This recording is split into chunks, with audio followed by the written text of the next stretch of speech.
There's a lot of opposition by the establishment against Jeff Sessions, accusing him of being a racist, as they did Donald Trump, as they continue to do Steve Bannon. But, of course, he's not a racist. They call him a racist because they say he's a hardliner on immigration. In other words, he thinks we ought to have borders. He thinks we ought to have a legal system.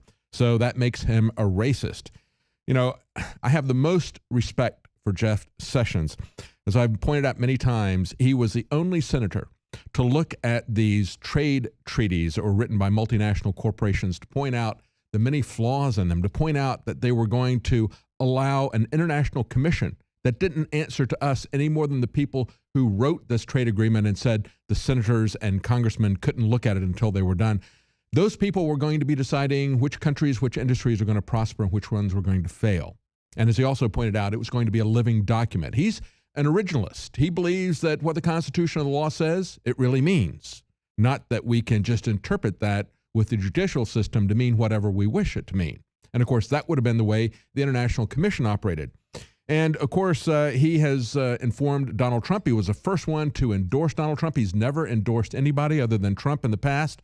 And he has essentially, I think, been a good educator, a good mentor for Donald Trump on these issues. However, that doesn't mean that I agree with everything that he has to say.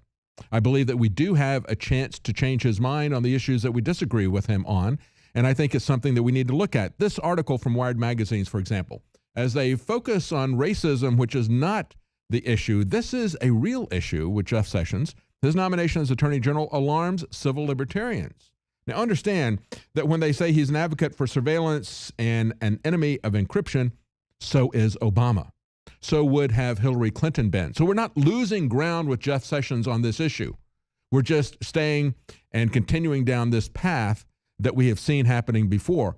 There is a chance that we might be able to change his mind and to change Donald Trump's mind on this because he's not owned by the CIA like Barack Obama was. But as they point out in this article, he's long stood to the right, even among his conservative Republican colleagues, as a champion of security above all else. No, it should be liberty above all else. And that, I think, is really the difference between conservatives and libertarians. So this is a debate that we can have. It is a debate that we should have. We should not set aside and just say, all right, it's enough that you oppose the New World Order, but we don't have to do anything to move the cause of individual liberty ahead. We can continue to go down this path of a police state. No, I don't want to do that.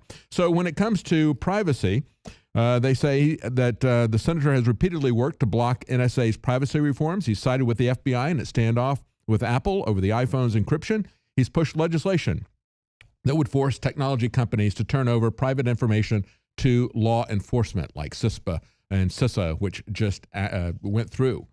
But understand, as I pointed out before, this is really coming from Obama. This isn't something that is a Trump issue. This isn't something that is a Sessions issue. And this is a bipartisan problem that we need to have a bipartisan solution to. And we can oppose this. But let's look at this article here from Free Thought Project. 3 sinister things that America let Obama get away with that Trump can use to devastate the U.S. See, now those on the left are saying, well, now civil liberties matter to us. It didn't matter to them when Barack Obama was doing this. And it wouldn't have mattered to them when Hillary Clinton was doing it. And what are these things? Well, number one, targeting Americans for extrajudicial assassination, even children. Remember that? The drone strikes against people who had not been found guilty, people who were American citizens. Yeah, that's a very troubling precedent that was started. Number 2, listen to and spy on anyone they want without warrant or justification. Number 3, prosecute anyone who tells the truth. Come after Snowden. Maybe even come after Julian Assange. That's what Hillary Clinton and Barack Obama wanted to do. And remember, when we say these are 3 things that America let Obama get away with, that Trump could continue on with, understand that Barack Obama put more people in prison who were journalists and whistleblowers under the 1917 Espionage Act than all the presidents between 1917 and Barack Obama combined. And that's what we're looking at here. Now, along that line, there is no good news with the Trump administration because he has appointed as head of the CIA a man named Pompeo.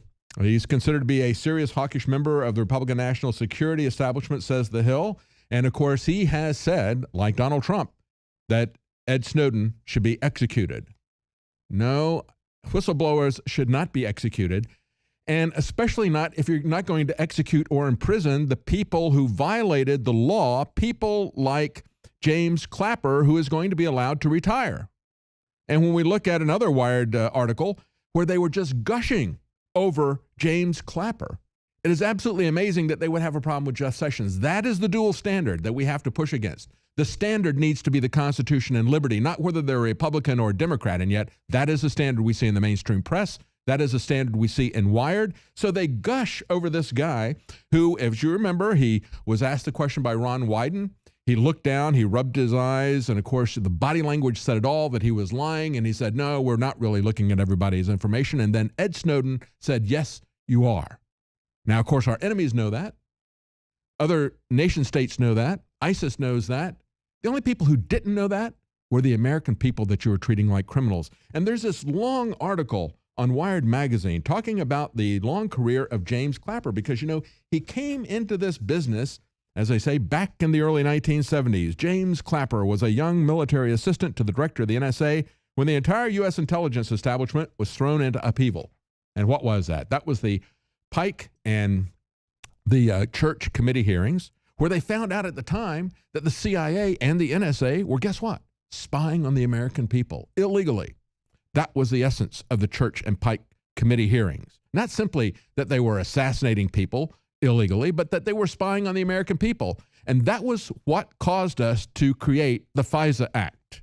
And now they have used the FISA Act just like they used their lying oaths to the Constitution. These things that were meant to constrain them, they have used as devices to spy on all of us. And so this is a man, James Clapper, who lied to the American people, who came in as we were learning that they were spying on people. And now 40 years later, they say Clapper now presides over a broader intelligence purview than any of his bosses did back in the 1970s. So it has continued to grow. This has been a bipartisan situation. It has been Republicans and Democrats. It's gone on for decades. And we're going to have to turn this back at some point. We can't turn it back if we don't have a country. That's why we supported Donald Trump, why I supported Donald Trump. Now, to give you an idea of the fact that this is not going anywhere, and this is still under the Obama administration. Remember, we haven't had a Trump administration. We see this report from WND. Feds seek help spying on news articles, blogs, and posts. See, they're releasing even more new software to continually upgrade their game. And at the same time, the IRS declaring war on Bitcoin privacy.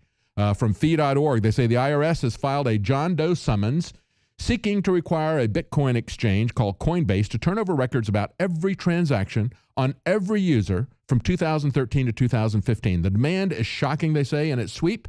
It includes, quote, complete user profile, history of changes to user profile from account inception, complete user preferences, complete user security settings and history, including confirmed devices and account activity, complete user payment methods, and any other information related to the funding sources for the account, wallet, vault, regardless of date. Think about that. See, that is the way our government operates at every level. That is what we essentially have with the FISA Act, where they go in, as I said, it was set up to constrain them from illegally spying on American citizens. Instead, they said, you can go into this so-called court, which is not a court, it's simply a single judge, and you can go in, as Rand Paul pointed out, and say, I want a search warrant for Mr. and Mrs. Verizon, and you get everybody's information records. But look at how thorough this is, and look at how the IRS is doing this. It's every government agency believes that they can operate like an illegal black government CIA, NSA site. And of course, here you have the situation where the IRS goes in and says, I want Mr. and Mrs. John Doe's records. What is the basis for this sweeping confiscation of our records? Well, they say it's not limited to owners of large amounts of Bitcoin or those who have transacted in large amounts. No, they want everything from everybody. And here's the basis for their demand. One IRS agent recounts having learned of a tax evasion on the part of one Bitcoin user and two companies. There you go. And so for that, we can repudiate the entire Fourth Amendment. That is the state of where we are, the bipartisan state of where we are. It is a sorry state. Stay with us. We'll be right back with information about the Fukushima earthquake as it develops.